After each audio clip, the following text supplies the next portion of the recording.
Good morning, everyone. It is November 16th, Monday, around 10:30 in the morning, and I'm out here since it's such a beautiful, beautiful day, just walking around the property.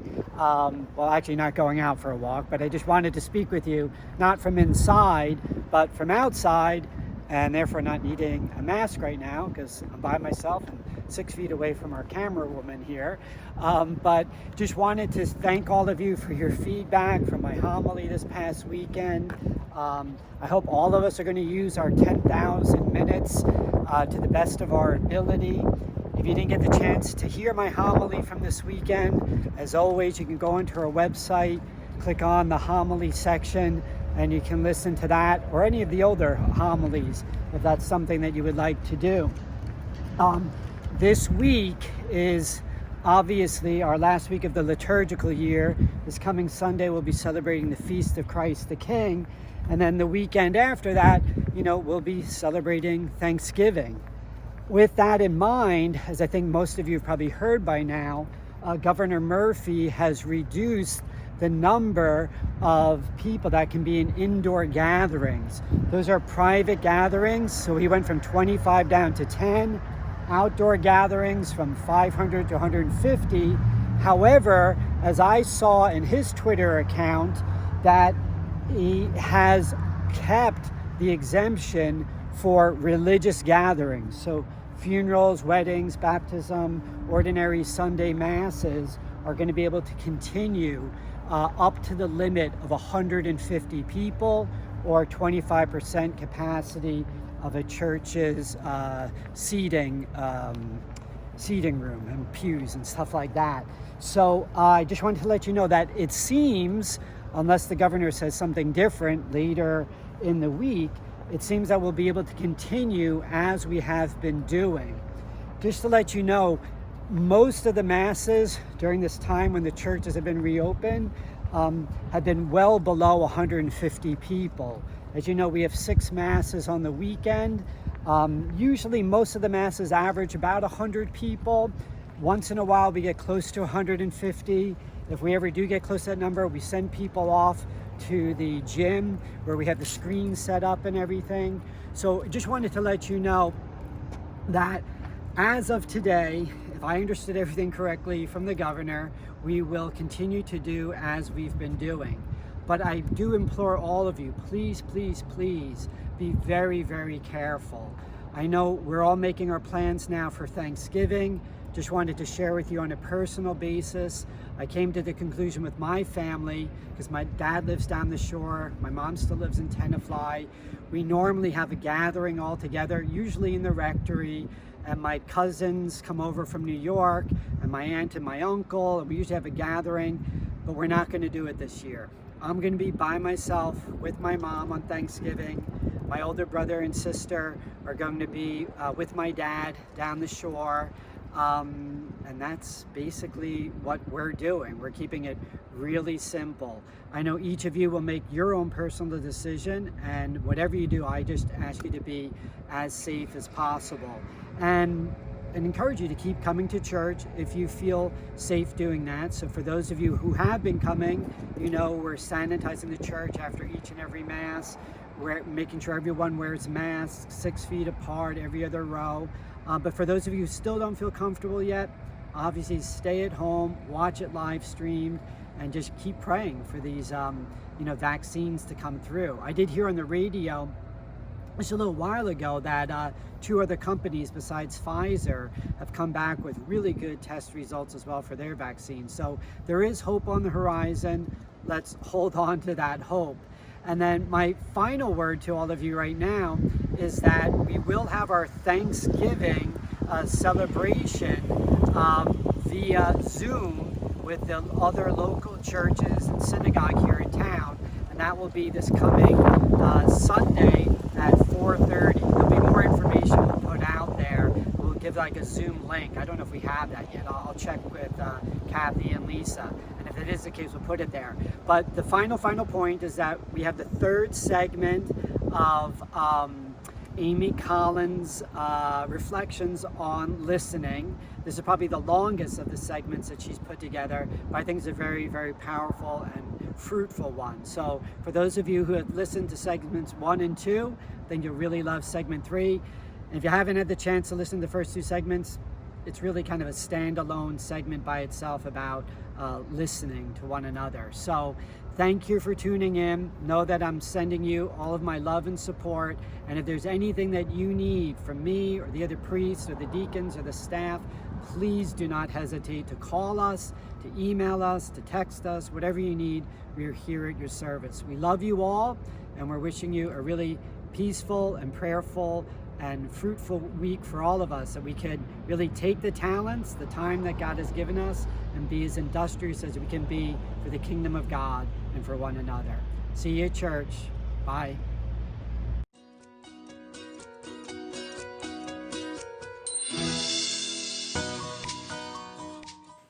Hello, I'm Amy Collins. Welcome back.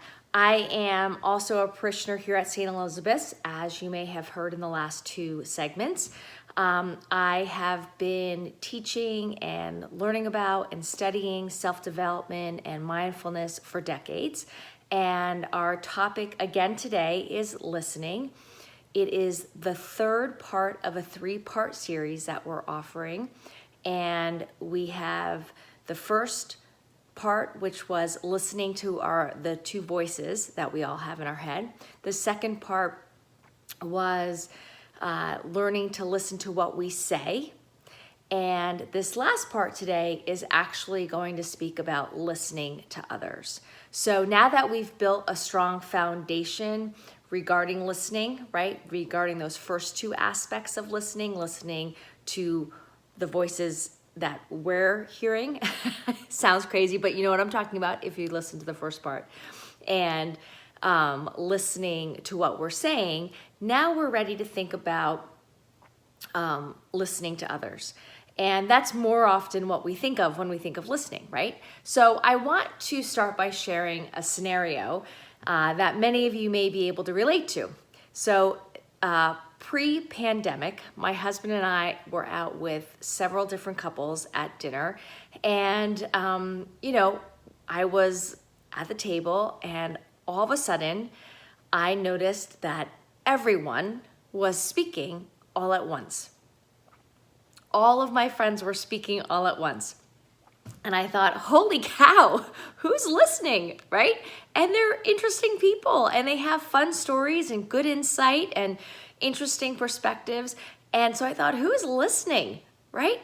And it was just one of those moments when I thought, oh my gosh, we all need to really think about listening more. So, and I want you to think about this quote, right? It's from an author, and it says, one of the most sincere forms of respect is actually listening to what another has to say, right? And I don't think any of us do it purposely, but we do, especially these days, now more than ever, when you hear different opinions and our country is becoming more polarized, we need to really listen to each other. So let's start with the basic definition of the word conversation, right? What is a conversation?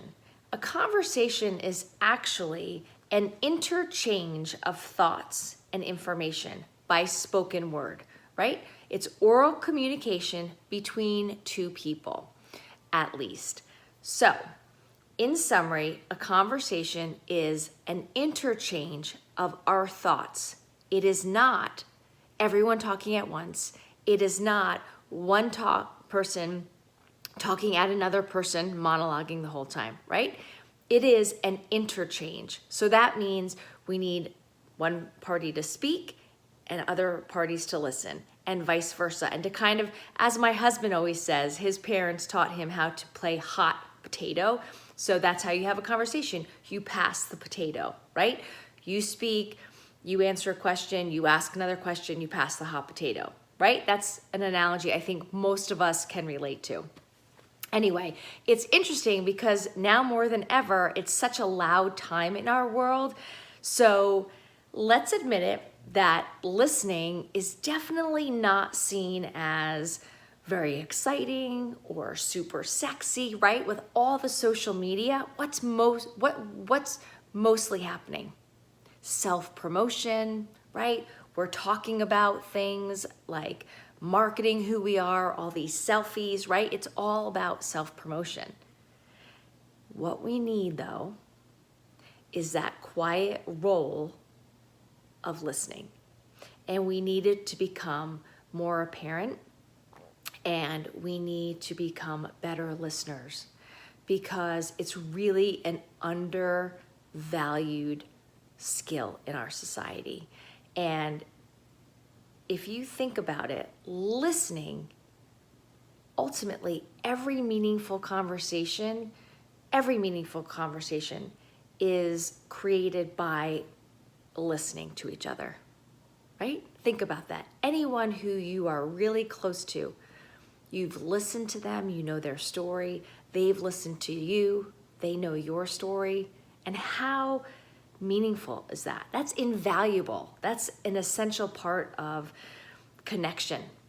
So, I wanted to share too, one of my fortune cookies just recently said, and I'll quote, "Listening well is as essential to all true conversations as talking well." So that makes my point about the scenario I first introduced you to with everybody at the dinner table talking. And again, they're all great friends and they all are really fun. But it was like, okay, who am I gonna listen to? Time out. Somebody needs to stop talking so we can focus, right?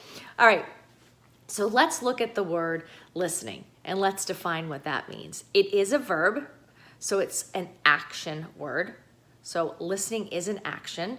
It, again, as I've mentioned, is a skill. So it is something that we can all practice and improve upon. And when you look at the definition, it means to give attention with the ear. Attend closely for the purpose of hearing. And I'm going to challenge that even further. Listening is to attend for the purpose of learning, because it's really through listening to each other that we learn and we grow together. So that's the challenge. So next time we're in a conversation, I want to recommend that we ask ourselves some questions. First, am I really listening to this person, or am I already thinking about what I'm going to say once they're done? Am I interrupting this person nonstop? Am I texting as this person's speaking to me? Am I looking at the TV as someone's speaking to me? Am I looking at my computer? Am I being distracted while someone is speaking to me? Or am I truly present to what they're saying and I am showing them that I am actively paying attention? Again, listening is an action verb, an action word. So am I actively paying attention? And I will tell you, I can attest to the fact that when I put down my phone or close my computer or pause the TV when my family members come in the room, it is very apparent that they know I am listening, right? And their whole being brightens up. And that's really important. We all want to be seen and we all want to be heard. We all have something to say, right? And even when we disagree, it's actually when we disagree when we need to really listen even more. That's when it's even more important to listen. So that way we can learn the other person's perspective, or we can ask them questions about why they think that, right? So I'd like to offer you a tool to use as you listen. And it's really helpful, especially when you're frustrated or you don't feel like someone's listening to you. It's called the Just Like Me tool. And it's meant to remind you that most often we can relate to each other, right? And so it calls for us to stop judging, right? Which links back to the first part of the series about the voice of judgment. So it really calls us to stop judging each other. And the tool is Just Like Me. And so you can write those words, just like me, those 3 words on a sticky note, and stick them on your refrigerator or on your bathroom mirror in the morning or on your car dashboard, whatever you think would be appropriate, just to help remind you to use this tool. And I'll give you an example. So when I first learned this tool, I had it, one of the places I had that phrase was on the dashboard of my car. And I was going to, I don't know where I was going, but anyway, one day I was driving the car and someone cut me off on the highway, just cut me right off. And I thought, whoa. And instead of getting angry or feeling frustrated by it, I caught the glimpse of the sticky note and I actually chuckled. Why? Why did I kind of chuckle a little bit? Because I thought, yeah, just like me, I cut someone off the day before. Now that person the day before chose to like give me the finger and keep driving by. But I thought, hey, that's what happens. We do things to each other accidentally sometimes, right? Or how about when your child interrupts you when you're speaking to your husband? Oh, you see the sticky note and you think, yep, just like me. Instead of losing your temper with your child, you can say, yeah, just like me, when I interrupted my husband as he was talking to his friend, right? So there's a certain sense of, hey, we can all relate to each other because most of the time we've also done that, right? We've also interrupted someone or cut them off. So that's the challenge and that's the tool to use for this week's lesson. I also want to share with you 4 very specific ways to better listen to other people. And I have my notes here to stay on task. And these ways will help us become better, more attuned listeners. The first way is, again, I touched on this before, it's to be fully present to someone when they're speaking. So that means turn your phone off, stop texting, stop scrolling, pause the TV, stop working. Of course, if you're in the middle of something and you can't because you're on a conference call, then you need to, let the other person know, healthy boundaries. I need you to just hold on to that thought for a minute. But otherwise, if someone's coming into the room to speak with you, you want to be fully present and avoid that. One of my closest friends calls it the weapon of mass distraction, right? Avoid constantly just standing there and, oh yeah, talking and that doesn't make anyone feel good. I can't stand that feeling. So, I'm very aware of it. And I'm also, very comfortable asking someone to either put their phone down or just commenting and say, you know what, I'll wait until you're done with the conversation that you're having on the phone. And then I'm ready to share what I have to say to you, right? So that's the first way. The second way, it's called voice mirroring. And it's actually used by professional counselors. I learned it decades ago when I went back for my master's in counseling. And it's something that all of us can use. And it's a really simple technique, but when someone's telling you a story, instead of thinking about what you're going to say at the end of the story, immerse yourself in their story. So if they're saying, I went up the mountain, right? In your mind, repeat, I went up the mountain. And picture yourself in that story, in that situation. And so we stay on task and we stay focused on what they're saying, and we're in the present moment listening to their actual story. And this is something that you can practice 5 to 10 minutes a day. It's a technique you can use when your child comes in the room, when your spouse comes in the room, your parents, something where you can just think, okay, I'm gonna just try this voice mirroring technique for a few minutes and practice it. Again, why? Because when we practice using these different techniques, we get better at it. The third way to help us listen is, I call it the power of the pause. And it kind of goes back to how, I don't know about you guys, but my mom would always say, think before you speak, right?